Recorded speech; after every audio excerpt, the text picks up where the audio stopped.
Atos capítulo 2, de 42 a 47, eu quero ler novamente e gostaria que você acompanhasse e depois que você mantivesse sua Bíblia aberta nesse texto.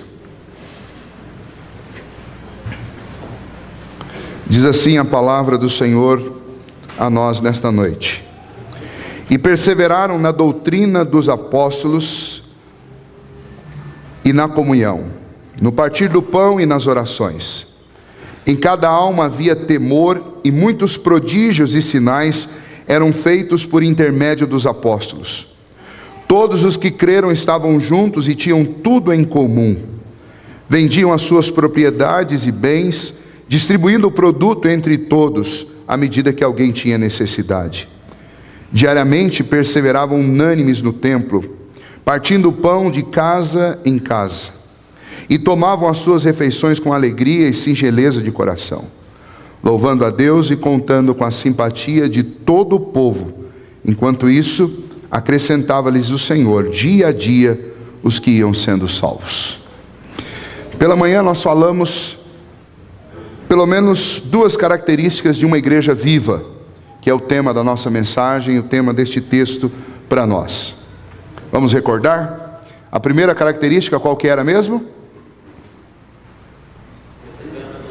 Ok.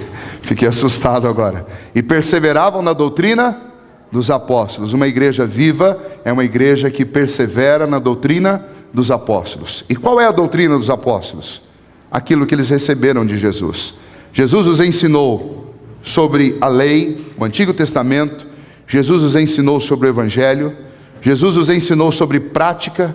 Jesus praticou para que eles aprendessem.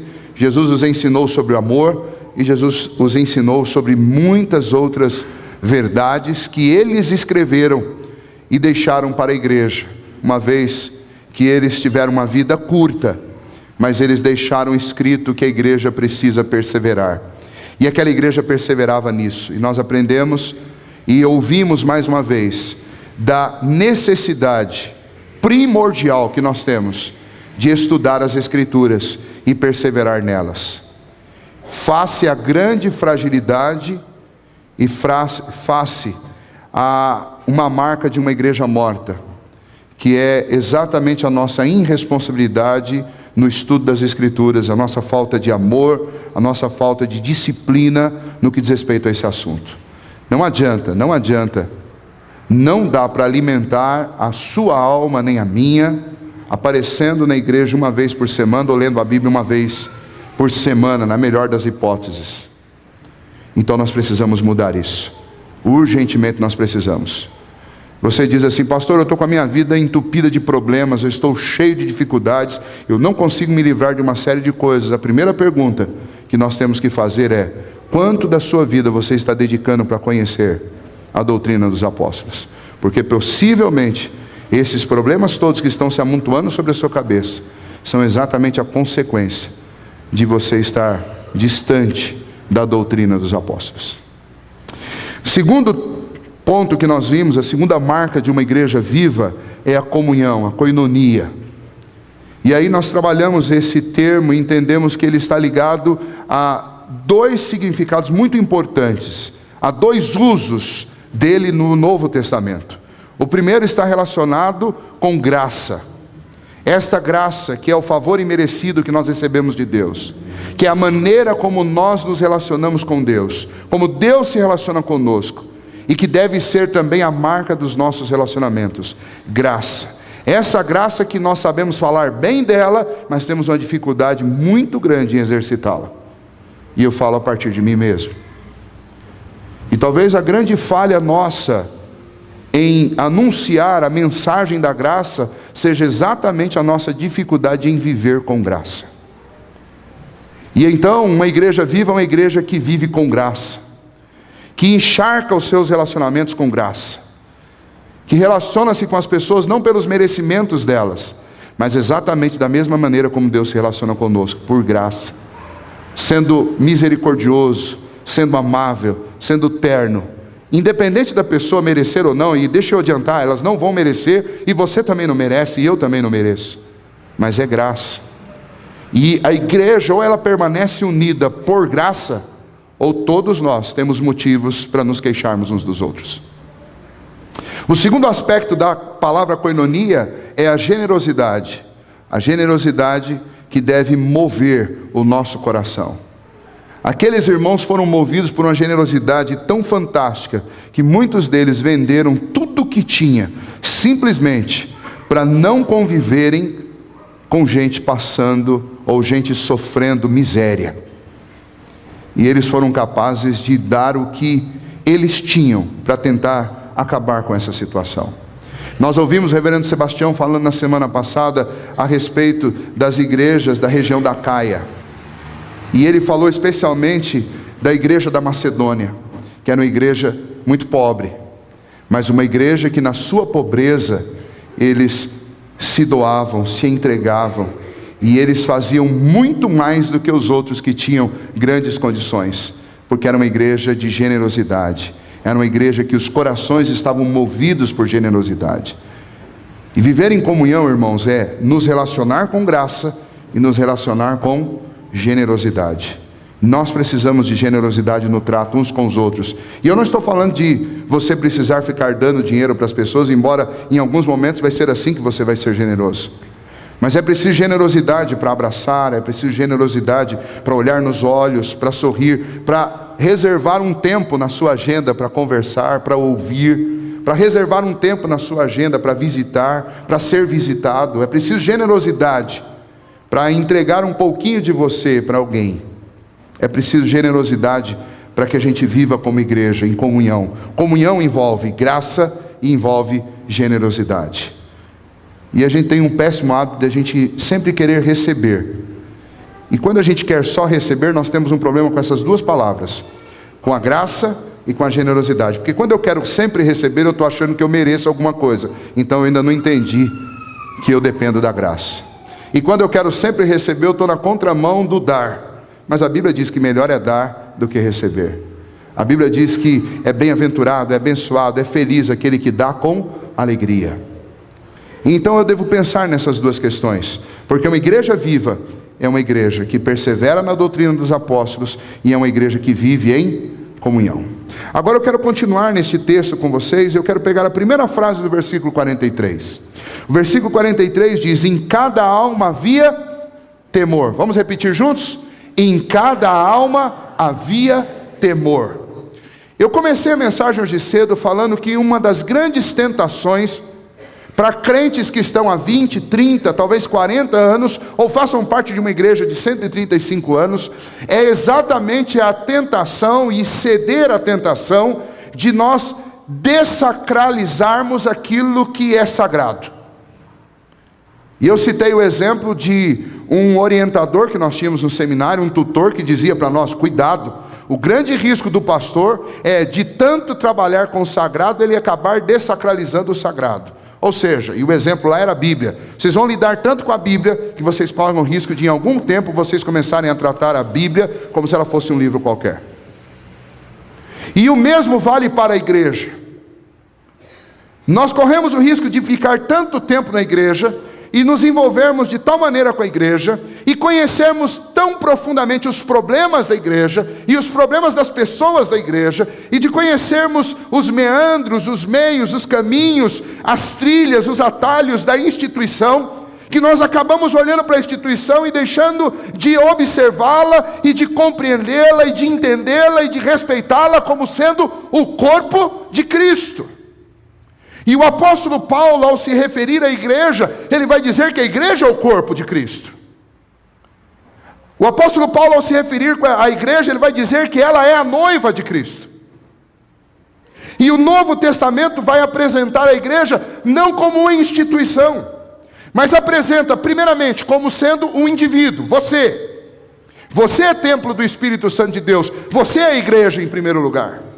Mas ela vai mostrar também, o Novo Testamento, em suas cartas do apóstolo Paulo, no Evangelho, nas epístolas, vai mostrar a igreja como sendo uma agência do reino de Deus nessa terra. Uma agência governada por Deus. Uma agência que Deus abre e Ele, tão somente Ele pode fechar. Uma igreja que existe nessa terra para ser sal e ser luz. Um lugar que existe nessa terra para ser um lugar de treinamento, para ser um lugar de refúgio, para ser um lugar de conforto, para ser um lugar de alegria, para ser um lugar de comunhão. Quem idealizou essa igreja não fomos nós, os homens. Quem idealizou a igreja foi o Senhor. E a igreja pertence ao Senhor. E uma vez que quem idealizou a igreja foi o Senhor, e uma vez que essa igreja pertence ao Senhor, essa igreja não é coisa humana. Ela é composta de humanos, mas ela é uma ideia divina. E quando eu penso em igreja, eu preciso que o meu coração esteja cheio de temor. Porque eu não posso falar, eu não posso tratar, e eu não posso me comportar em relação à igreja da mesma maneira como eu me comporto em relação a um clube, a uma empresa, a uma instituição qualquer. Porque a igreja não é nenhuma dessas coisas. A igreja é a manifestação do corpo de Cristo. É a manifestação de um Deus vivo, amoroso, que se relaciona com os homens.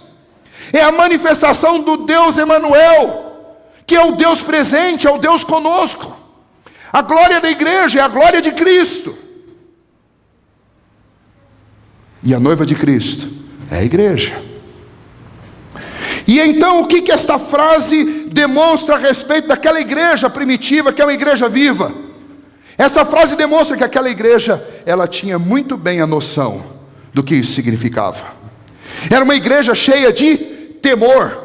Você quer ver como eles entendiam isso? Olha o restante desse versículo. Veja lá, versículo 43. Em cada alma havia temor. E a continuação diz o quê? E muitos prodígios e sinais eram feitos por intermédio dos apóstolos. Sabe o que Lucas relaciona com? Relaciona os atos poderosos de Deus que aconteciam na vida da igreja. Por quê? Porque Lucas entende claramente e está nos ensinando isso, que igreja é um lugar onde as coisas de Deus acontecem. Prodígios, sinais. Igreja é um lugar onde aquilo que é impossível acontece.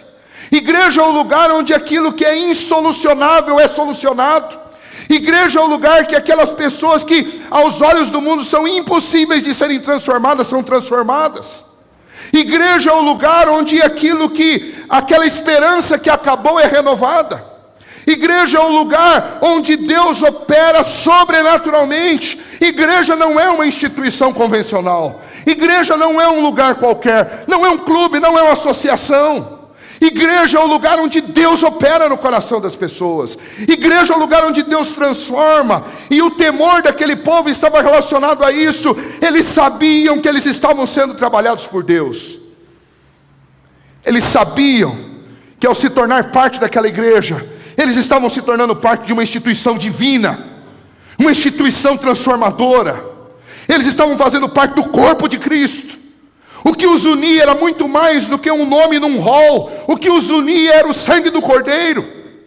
O que os unia era o Espírito de Deus que habitava no coração deles. Era a fé da qual eles compartilhavam todos igualmente.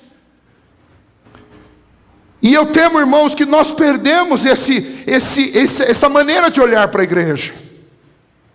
Nós ouvimos e vimos tantas coisas erradas acontecendo com as igrejas ao redor do mundo, que nós começamos a dessacralizar algo que é a ideia de Deus, que é uma ideia divina. E não há como eu ver na minha igreja uma igreja viva, se em primeiro lugar o meu temor a Deus e as coisas que Deus faz não for restaurado. O que tem faltado no nosso coração, irmãos, é temor a Deus. Sabe por quê? Porque essa igreja é do Senhor, e o Senhor é o Deus criador de todas as coisas. Essa igreja é do Senhor, e o Senhor é o Deus onipotente, aquele que pode fazer tudo. Essa igreja é do Senhor, e o Senhor é o Deus onipresente. É o Deus que está presente no meu coração e no seu pessoalmente. É o Deus que é absolutamente maior do que tudo que Ele criou. É o Deus que transcende, Ele é infinito, Ele é absolutamente impossível de ser medido. Ele é absolutamente infinito. E ao mesmo tempo habita dentro do meu e do seu coração, e ao mesmo tempo habita na igreja. E eu preciso ter temor a Deus. Naquela igreja e naquelas almas havia temor, porque o Deus a quem eles serviam dentro daquela igreja era o Deus onisciente, sabe de todas as coisas, de quem eu não posso me ausentar, de quem o Salmo 139 diz que as palavras ainda não me chegaram à boca, e Ele já as conhece todas. Porque antes que eu fosse formado no ventre da minha mãe, Ele já tinha escrito e determinado todos os meus dias, antes que qualquer um deles houvesse. Esse é o Deus da igreja. O Deus da igreja é o Deus que escreveu toda a história, do começo ao fim. Em cada alma havia temor, porque eles sabiam que quando eles vinham louvar, quando eles oravam, quando eles comungavam do corpo de Cristo na Santa Ceia, eles estavam participando de algo de Deus. E é isso que nós precisamos recuperar no nosso coração. Nós desligamos a televisão 5 minutos antes de vir para a igreja e nos assentamos nesse banco, e o nosso coração e a nossa alma e as nossas emoções ainda estão sendo impulsionadas pelo Faustão, e nós sentamos aqui e queremos adorar esse Deus como se nós estivéssemos sentados dentro do Rotary, ou talvez dentro de uma escola, ou talvez como se você estivesse sentado no seu trabalho ou na sua empresa. Mas esse lugar não é assim. É óbvio que Deus não habita nesses templos, nessas paredes, mas esse ajuntamento aqui é a igreja do Senhor, é a ideia de Deus. Isso aqui pertence a Deus, e isso foi ideia de Deus, e quem governa é Deus, e quem ama é Deus, e essa é a agência de Deus. Eu não posso vir para a igreja, eu não posso me assentar na igreja como se eu estivesse sentado em qualquer outro lugar na terra. Eu estou sentado na presença do Todo-Poderoso. Eu estou no ajuntamento daqueles que estão sendo trabalhados pelo Todo-Poderoso. Eu estou sentado do lado de alguém que o Espírito de Deus habita. Esse Espírito que é infinito, mas ao mesmo tempo ele consegue ser pessoal e habitar dentro de cada um de nós. Então eu não estou sentado ao lado de uma pessoa qualquer. Eu estou sentado ao lado de quem recebeu o privilégio de ver o Filho de Deus morrer e derramar o seu sangue para salvar. Eu não estou sentado do lado de alguém qualquer. Eu não estou sentado dentro de uma associação qualquer. Eu estou dentro de uma igreja. E se você não conseguir, e se você não experimentar, e se aqui algo diferente não acontecer em sua vida, deixa eu te adiantar, não vai acontecer em nenhum outro lugar na terra. Mas é preciso que você tenha consciência. Em cada alma havia temor. Enquanto eles temiam a Deus, Deus fazia prodígios e sinais. Sabe por que, irmãos, nós não vemos prodígios e sinais nos nossos dias? Porque nos falta temor no coração. Porque quando há temor, nós sabemos a diferença entre homens e Deus. E quando eu sei qual é a diferença entre homens e Deus, então eu sei o que Deus pode fazer.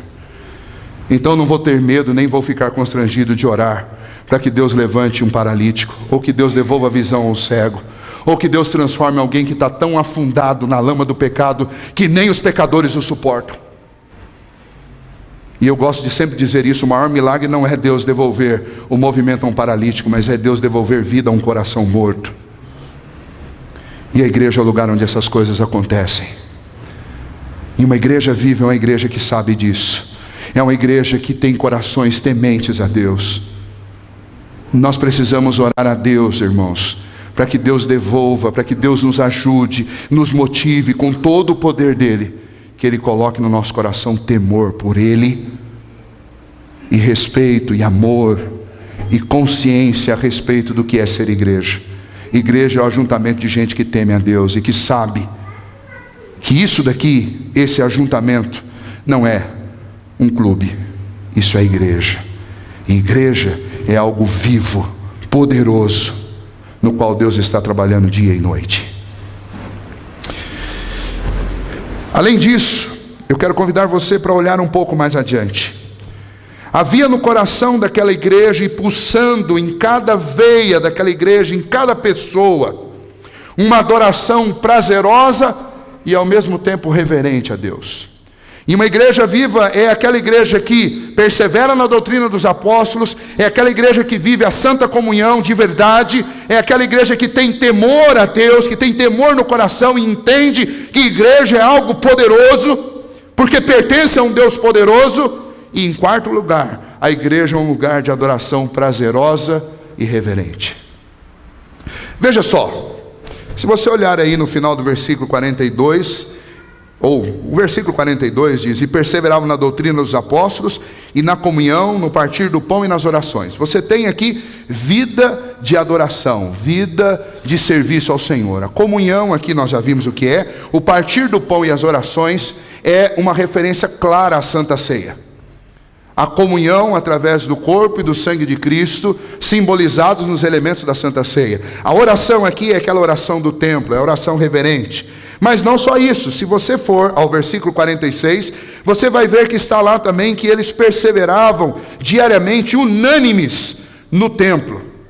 E não só no templo, mas eles faziam uma outra refeição, que é chamada no Novo Testamento de refeição ágape, que era partir o pão de casa em casa, era ir para casa e ter um momento de adoração em família, um momento de vida comunitária, um momento em que eles adoravam a Deus não com canções, mas eles adoravam a Deus com vida familiar, com amizade, com comunhão entre os amigos na casa, comendo o pão que Deus tem nos dado, comendo alimento juntos. E havia ali uma outra adoração, um outro tipo de adoração, não aquela adoração formal do templo, mas uma adoração através da espontaneidade. E isso estava presente junto, equilibradamente na vida daquela igreja.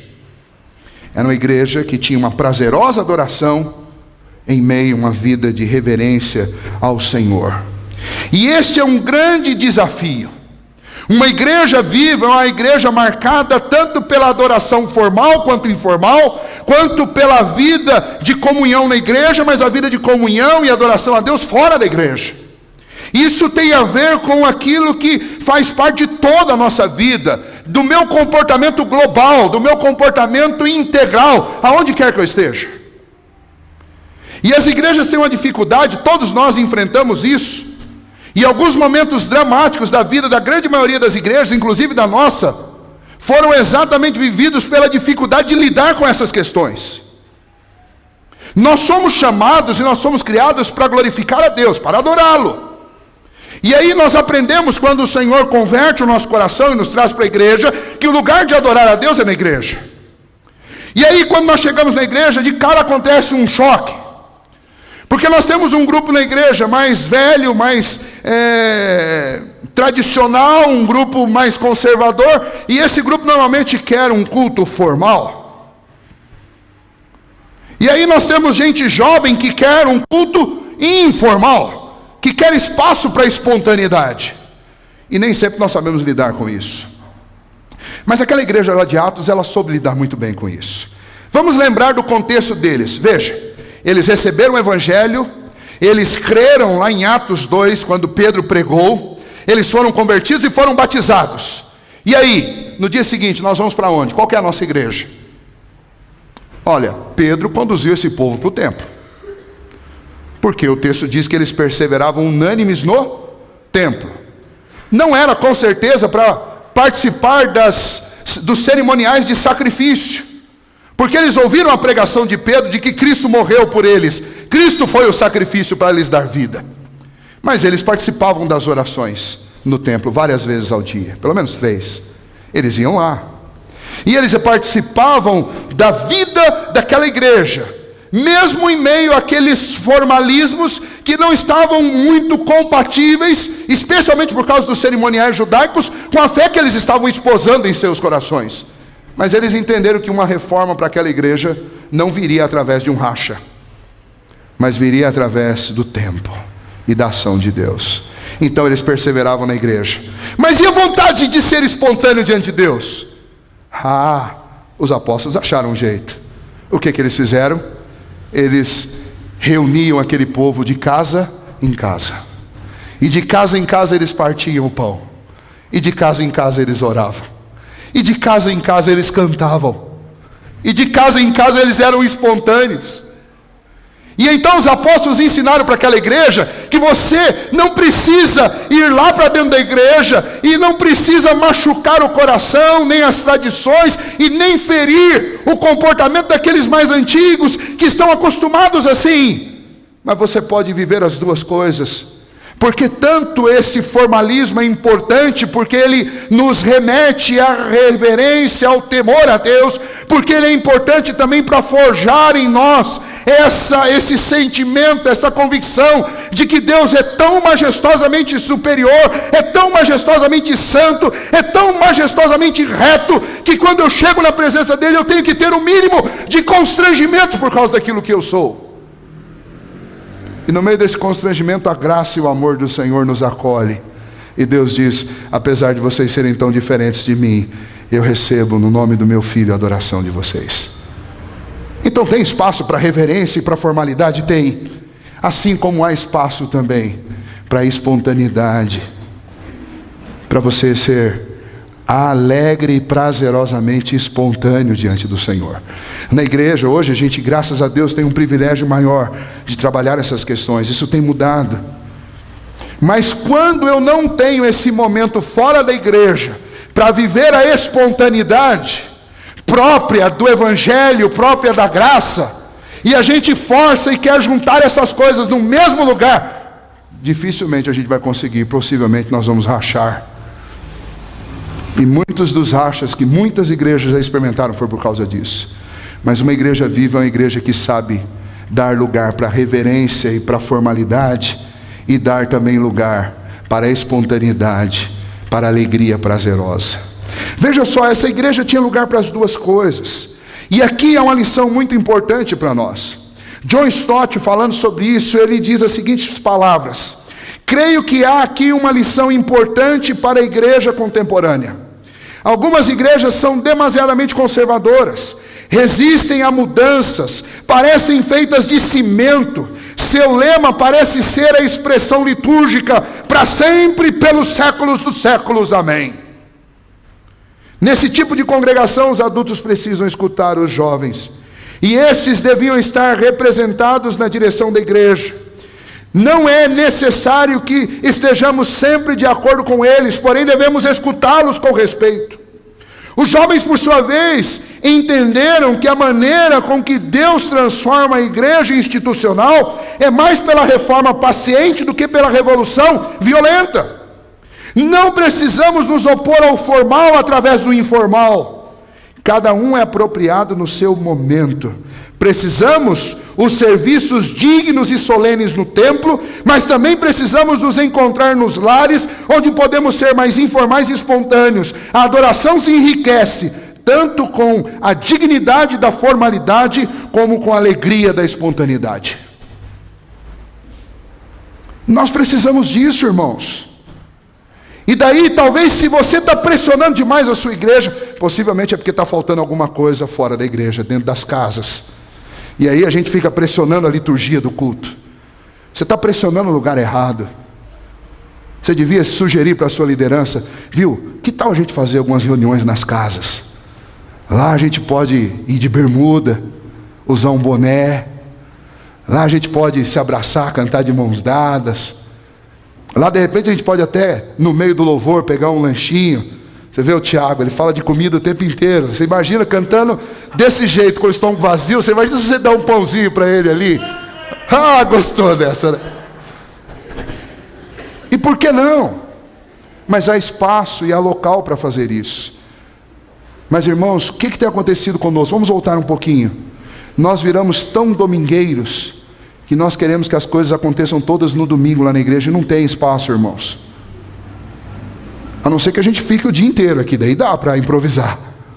Mas num culto de 1h30 não dá para ser tudo formal, reverente, informal, espontâneo. A gente precisa de vida fora da igreja. Sabe o que os nossos jovens precisam, os nossos adolescentes precisam?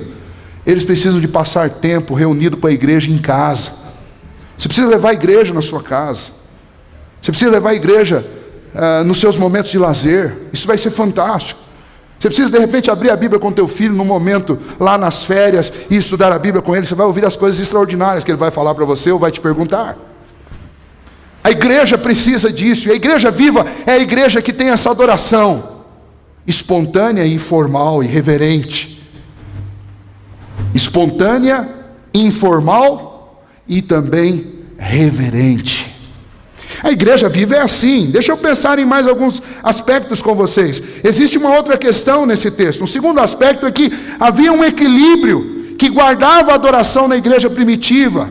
Era uma atitude de gozo, ao mesmo tempo havia no meio desse gozo uma reverência para não deixar as coisas saírem do lugar.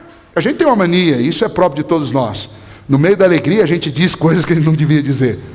E a gente fica tão empolgado que acaba falando mais do que deveria. Mas eu não posso, por causa disso, abrir mão da alegria, como alguns querem. Mas eu também não posso abrir mão da reverência. Então aquela igreja é uma igreja que cultivava esse equilíbrio entre gozo, entre alegria, aquela alegria que é profunda do coração de alguém que foi transformado por Cristo, e a reverência. E nesse aspecto eu acho que eu preciso tensionar um pouquinho no assunto alegria. Desde ontem o Tiago está mexendo com muita gente aí falando, e cadê o sorriso? Cadê o sorriso? Cadê o sorriso? Às vezes a gente é carrancudo. Eu tiro por mim. De volta e meia alguém diz para mim assim, ou eu ouço alguém dizer assim, tem medo do pastor, o pastor é bravo. Bom, em primeiro lugar, você não me conhece direito. Eu estou falando. Porque os que me conhecem direito aqui, eu tenho dificuldade de dar bronca, porque eles olham na minha cara e eles não falam nada, eles apenas dizem, te conheço, cabra. Mas, infelizmente, a nossa carranca não deixa as pessoas enxergarem o que a gente é de fato. Então, às vezes, a gente está o tempo inteiro com a cara assim, daí alguém olha e fala, esse cara deve ser muito bravo. Mas se você passar 10, 15 minutos, você vai perceber que não é assim. Aonde está o erro? Está em quem está olhando? Não, o erro está na gente que está com essa carranca, que não deveria estar. O erro está em mim. O erro é nosso, quando a gente chega na igreja, fica sisudo. Quando a gente não cumprimenta direito as pessoas. Eu preciso melhorar muito nisso, mas não sou só eu não. Vamos ser sinceros uns com os outros. Tem muita gente que precisa. Tem gente que a gente olha daqui e fala assim, nossa, a pregação deve estar sendo terrível. Porque se eu for julgar a qualidade da pregação pelas caras que eu vejo de vez em quando, eu falo, Senhor, tem misericórdia de mim. Hoje eu vou apanhar quando chegar em casa. Você sabe a historinha do pregador que a esposa, quando a pregação era ruim, ela colocava um ovo na caixinha embaixo da cama. E quando era bom, a nota de R$1. Não sei se vocês já ouviram essa história. Aí um dia ele descobriu essa caixinha, ele não sabia. Descobriu a caixinha, tinha 3 ovos e um monte de nota de R$1. E ele perguntou para as pessoas, o que é esse negócio embaixo da cama lá? Simpatia? O que é isso? Elas falaram, não, imagina, eu sou crente, não faço simpatia. Mas é o seguinte, eu resolvi colocar aí sempre um ovo quando o sermão era ruim e uma nota de R$1 quando o sermão era bom. Na época que tinha nota de R$1. Aí falou, uau, 3 ovos só, 20 anos de ministério, um monte de nota de R$1. Ele falou, não, é que não dá para ficar juntando essa ovarada toda embaixo da cama. Então fui vendendo alguns ovos e aí fui trocando por notas de R$1. Gente, eu olho debaixo da minha cama todo dia para ver se não tem uma caixa de ovo lá. Mas até agora eu não vi. Então se ela está vendendo, está fazendo outra coisa com os ovos. Mas às vezes a gente olha para o rosto um do outro e a gente não sabe muito bem como a gente está sendo avaliado, e na maioria das vezes a culpa é nossa. Deixa eu dizer uma coisa sobre alegria para você. Alegria é adoração a Deus. Não dá para adorar a Deus sem alegria no coração. Não tem jeito. E a alegria, ela é o resultado, para nós cristãos, a alegria genuína é resultado da obra de Deus na sua vida. Se você observar, eu vou citar alguns textos para você. Atos 13, versículo 52, diz que os discípulos, porém, transbordavam da alegria do Espírito. Transbordavam da alegria do Espírito. Mas se você ler o contexto desse texto, você vai ver que eles estão sendo perseguidos. Você vai ver que eles estão sendo maltratados. Mas eles transbordavam de alegria no Espírito de Deus. Quer ver mais? Deixa eu citar alguns outros. Em Romanos 14, 17, Paulo diz, porque o reino de Deus não é comida nem bebida, mas justiça e paz e alegria no Espírito. O reino de Deus não é comida nem bebida, mas justiça, paz e alegria. Não tem como eu dizer que eu faço parte do reino de Deus se eu estiver carrancudo, aborrecido, chateado, triste. E na maioria das vezes as pessoas olharem para mim e acharem que eu estou com raiva da vida. Mas, Filipenses 4:4 vocês sabem de cor, não sabe? Vamos lá? Alegrai-vos sempre no Senhor. Outra vez digo, alegrai-vos. Alegria faz parte da vida do cristão. Alegria é o oxigênio do cristão. Por quê? Porque ele sabe da sua condição e sabe que ele foi alcançado por Cristo. E ele sabe do seu futuro glorioso no céu.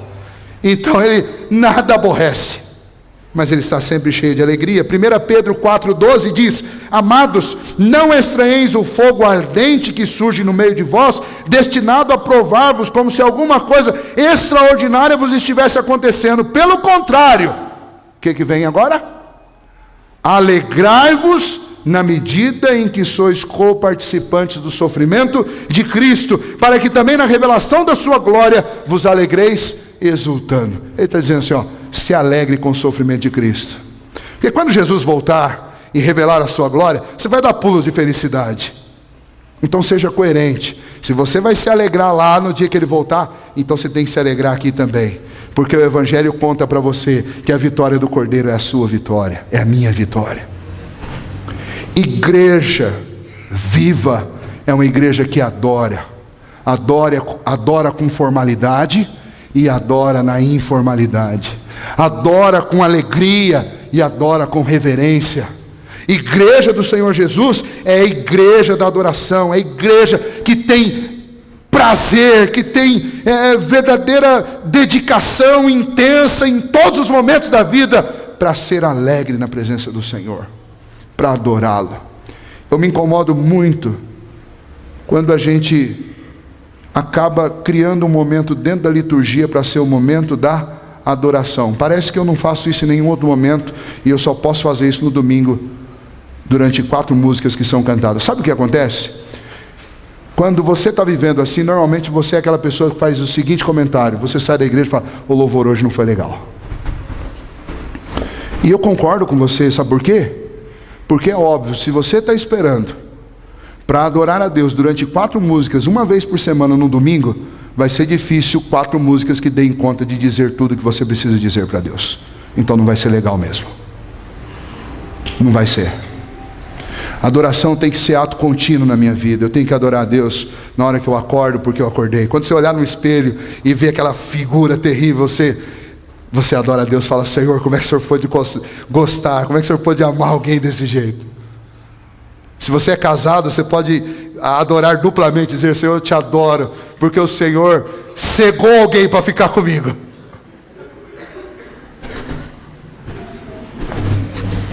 Nós temos motivos para adorar a Deus da hora que a gente acorda até a hora que a gente vai dormir. Todos os dias. Todos os dias do mês, 30 dias por mês, 365 dias por ano, nós temos motivos para adorar a Deus. Uma igreja viva é uma igreja adoradora, é uma igreja que adora em casa, é uma igreja que adora no templo, é uma igreja que onde quer que ela esteja, ela está adorando a Deus. Adoração faz parte de uma igreja viva. Muito bem, eu poderia terminar aqui e dizer, essas são as marcas de uma igreja viva. E se você parar no versículo 42 ou no 46, você vai dizer, ok, estas são as marcas de uma igreja viva. Mas Lucas termina essa sessão falando de uma igreja viva, falando aquilo que é mais extraordinário de uma igreja viva. Versículo 47, ele diz, louvando a Deus, contando com a simpatia de todo o povo, enquanto isso, acrescentava-lhes o Senhor dia a dia os que iam sendo salvos. Uma igreja viva é uma igreja evangelizadora. É uma igreja que proclama o Evangelho do Senhor Jesus. Nós vivemos numa sociedade de clientelismo. E o que é isso? Eu quero entrar numa igreja que seja legal para mim. Eu escolho igreja pela música, eu escolho igreja pelo modelo do templo, pelo conforto do templo, pelas pessoas. Eu olho para o rosto das pessoas e digo, olha, esse grupo de pessoas é um grupo legal para eu ficar, e eu quero ficar por aqui. E daí, se alguma coisa acontece de errado no meio do processo, eu visito outras igrejas e digo, essa igreja eu acho que está melhor, e então você muda de igreja. É mais ou menos o que você faz na praça de alimentação de um shopping. Você vai, aí você come lá no McDonald's. O dia que abre o Burger King, você fala, não, eu vou para o Burger King. Aí um dia você descobre que comida japonesa é uma delícia e saudável. Aí você fala assim, agora eu vou comer no Gendai. E aí você fica escolhendo igreja igual você escolhe comida num shopping. Aí você usa roupas de uma determinada marca, um dia um amigo seu diz: olha, eu descobri que está tendo uma promoção em tal lugar. Se você for como eu, o que vai ditar a sua moda é a promoção, e não o estilo da época. Se você for como as mulheres, você não vai seguir por esse rumo, é óbvio. Mas eu não posso escolher a igreja desse mesmo jeito. Essa cultura de clientelismo fez com que nós viéssemos para a igreja e nós escolhêssemos igrejas a partir daquilo que uma igreja pode nos oferecer. Mas a questão não é essa. A questão é o que eu posso oferecer para a igreja. A questão é que existe uma tarefa para mim.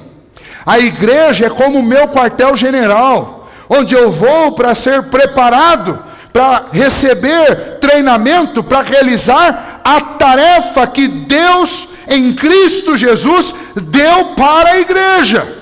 Jesus disse aos seus discípulos, quando ele estava ascendendo aos céus, ele disse o quê? Ide por todo mundo, pregai o evangelho a toda criatura, quem crer e for batizado será salvo. Qual foi a primeira ordem que Jesus deu para a igreja? Evangeliza. Evangeliza. E então o que Lucas diz a respeito dessa igreja? É como se Lucas perguntasse assim: e quanto àquilo que é principal da vida de uma igreja? Evangelização. O que acontecia na igreja primitiva? Na igreja primitiva, eles viviam uma vida tão extraordinária, que o mundo que deveria odiar os cristãos, porque odiaram a Cristo, o mundo estava admirado do que aquele povo estava vivendo, e eles estavam contando com a simpatia do povo. É óbvio que isso daqui é um primeiro momento, e é sempre assim. Num primeiro momento, quando a igreja vive o evangelho, ela conta com a simpatia. Essa simpatia é como uma encruzilhada. Os que são salvos, eles terminam de chegar, e os que não são, eles pegam o caminho da perseguição contra a igreja, porque logo após essa igreja vai ser perseguida.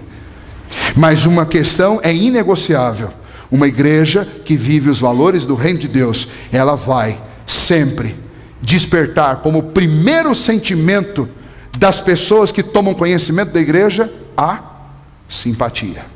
E por que é a simpatia? Porque é o lugar onde as barreiras caem, onde homens e mulheres naquela cultura eram tratados diferentes, mas na igreja eles eram tratados iguais. Naquela igreja, naquele povo, naquela civilização de profundas desigualdades sociais, na igreja não tinha. Naquela sociedade de profunda hipocrisia por parte dos religiosos, aqui nessa igreja não tinha. E então as pessoas sentiam simpatia por essa igreja. E essa igreja transmitia uma mensagem. Qual era a mensagem? É a mensagem que eles receberam dos apóstolos. Mas essa igreja não só transmitia essa mensagem, mas essa igreja também vivia essa mensagem, porque eles viviam em comunhão, manifestando graça e generosidade. Então eles pregavam o evangelho com ações, e pregavam o evangelho com palavras, e pregavam o evangelho com a vida, com a adoração deles. E o que acontecia então? Então as pessoas sentiam simpatia. E das pessoas que sentiam simpatia, Deus, que é o único que pode converter corações, convertia o coração de alguns, e esses que eram convertidos, Deus fazia o quê? Os acrescentava à igreja. Porque igreja, salvação e congregar são duas coisas que andam juntas. Quem Deus salva, Deus congrega. Quem congrega, congrega porque foi salvo. Porque não dá para viver diferente. A não ser como o caso da Daiane, que há justificativa para isso, não há justificativa para você ser um desigrejado. Porque quando o Senhor salva alguém, o que Ele faz? Ele acrescenta essa pessoa à igreja. É isso que Deus faz. Deus acrescenta essa pessoa à igreja invisível, que só o Senhor conhece, mas Ele acrescenta também numa igreja visível, para que possa crescer, ser treinado e aprender. Vejamos então isso. Aquela igreja viva era marcada por uma atitude de evangelização contínua. Eles viviam a mensagem que eles ouviam e que eles pregavam, e por causa disso eles geravam um grande impacto na sociedade, e aquela sociedade impactada pela vida deles, ela experimentava a salvação na vida de muitas pessoas que iam crendo. O texto diz: e todos os dias acrescentava o Senhor à igreja aqueles que iam sendo salvos. Primeiro nós devemos lembrar que só o Senhor pode fazer isso, porque só o Senhor salva. Era o Senhor que incluía as pessoas à igreja, era o Senhor que transformava os corações, era o Senhor que movia corações de pedra e os quebrava e os transformava em coração de carne, era o Senhor que produzia arrependimento no coração deles. E o testemunho que nós temos a respeito dessa igreja é que Deus fazia isso diariamente no coração das pessoas. É preciso considerar também que esta evangelização, feita através da mensagem a respeito de Cristo Jesus, é tão poderosa que Deus transforma vidas a partir dessa mensagem. Então qual que é a tarefa da igreja? Converter corações? Não, a tarefa da igreja é anunciar o Evangelho através da mensagem da graça. É anunciar Cristo através de uma vida de amor, de generosidade, de graça, de comunhão, de compaixão, através do abraço. Nós ouvimos na semana passada uma frase do reverendo Sebastião, quando ele estava dando uma ilustração, e ele estava falando a respeito de evangelização, e dizia o seguinte: evangelize, evangelize, evangelize com a sua vida, e se preciso for, diga alguma coisa. Porque a evangelização é muito mais uma questão de vida do que de palavras. E não adianta eu vir falar do amor de Jesus e do Evangelho da graça, se eu não estiver vivendo esse amor, e se eu não estiver vivendo essa graça. E então aquela igreja estava experimentando isso. Se eu tiver que citar algo ainda a respeito desse assunto, eu diria que em terceiro lugar, Jesus fazia isso a cada dia. E a marca de uma igreja viva é que Deus acrescenta gente nessa igreja todo dia. Ai, isso dói na gente. Isso daí pega. Isso aí pega a gente e pega pesado. E não é à toa que Lucas deixa isso por último. Eu não sei se ele imaginava o que aconteceria depois.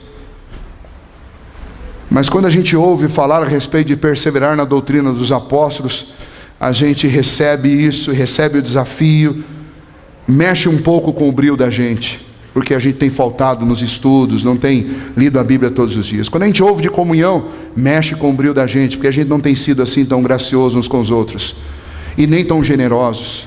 Quando fala da adoração, mexe com a gente. Mas quando esse texto diz que o Senhor acrescentava dia a dia os que iam sendo salvos, isso acaba com a gente. Porque a gente olha na igreja e parece que a gente está acostumado a ver sempre as mesmas pessoas. Quando não, a gente começa a deixar de ver algumas pessoas. E daí a pergunta é: nós somos uma igreja viva? Porque numa igreja viva o Senhor acrescenta dia a dia os que vão sendo salvos.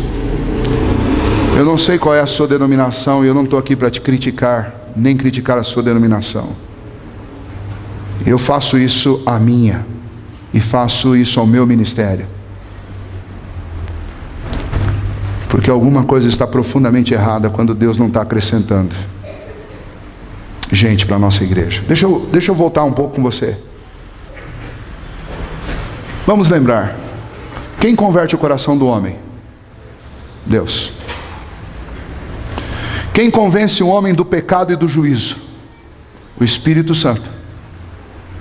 Quem morreu na cruz para salvar a nós pecadores? Jesus Cristo.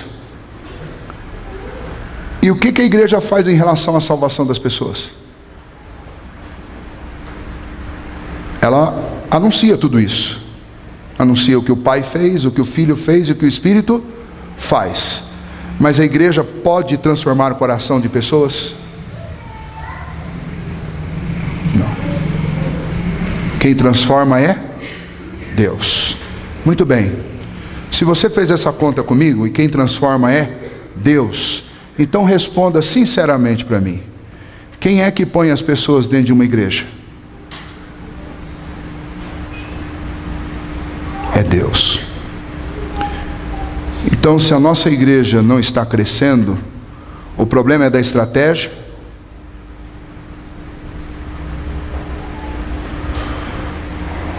O problema é da liderança, como os bons times de futebol fazem. Não está dando certo, troca a diretoria. Irmãos, o problema é de todos nós. Sabe por quê? Porque quem acrescenta é Deus. Se Ele não está acrescentando aqui, é porque Ele não está contente com a maneira como nós estamos sendo igreja. Eu vou repetir para você. Se Deus não está acrescentando dia a dia aqueles que vão sendo salvos aqui, Deus parou de salvar? Não parou. A mensagem não é mais tão poderosa? Essa geração que está aí hoje tem um coração mais duro que Deus não possa quebrantar? Não. Por que Deus não está acrescentando? Porque possivelmente nós não estamos como Deus gostaria que nós estivéssemos. Eu disse de manhã, Deus salva alguém, como diz em Efésios capítulo 2, alguém que estava morto nos seus delitos e pecados, e juntamente com Cristo recebeu vida, e Deus põe vida no coração de alguém, para colocar essa pessoa onde? Num lugar onde existam pessoas vivas ou gente morta? A gente põe no cemitério gente viva ou gente morta? Gente morta. Porque gente viva, a gente quer colocar junto com gente viva. E eu sabia que vocês iam ficar nesse silêncio terrível, nesse momento. Porque essa é a dureza desta mensagem. Se Deus não tem acrescentado, é porque está faltando vida na nossa vida, na nossa igreja. E sabe como que Deus põe vida no coração de uma igreja? Nós vimos aqui quais são as marcas de uma igreja viva. Mas não sei se você percebeu que essa igreja orava. E para mim, o grande segredo dessa igreja é que essa igreja orava. Porque o único que pode pôr vida no coração de uma pessoa e no coração de uma igreja é Deus. Não adianta eu ficar aqui traçando metas, estratégias para os próximos 10 anos. Isso não vai fazer a igreja crescer. O que faz a igreja crescer é Deus. E como é que a gente pede coisas para Deus? Orando. Quando as nossas reuniões de oração forem as reuniões mais bem frequentadas da igreja, nós vamos ver as marcas de uma igreja viva. Quando semana de oração for a atividade mais desejada da nossa igreja, nós vamos ver Deus acrescentando dia a dia os que vão sendo salvos aqui. Quando nós passarmos mais tempo orando do que criticando a igreja, nós vamos ver Deus acrescentando gente que vai ser salva aqui.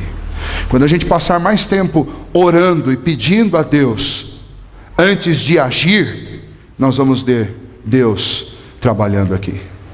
Nós vamos ver uma igreja viva, porque as marcas nós conhecemos. A pergunta é: como é que eu trago essas marcas para a nossa vida e para a nossa igreja? Eu não posso fazer isso, irmãos. Somente Deus pode fazer. E o único conselho prático que eu quero dar nesta noite é oração. É oração. Você pode ser muito bom de tudo, de estratégia, muito bom de conversa, muito bom de argumentação.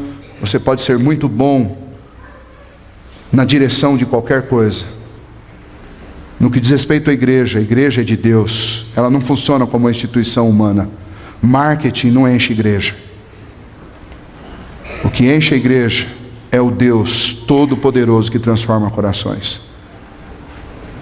E o jeito de nós experimentarmos mudança na nossa vida é através de oração.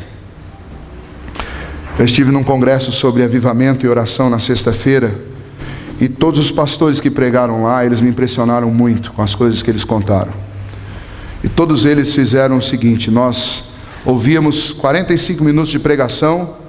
45 minutos de pregação, irmãos, vamos orar 45 minutos.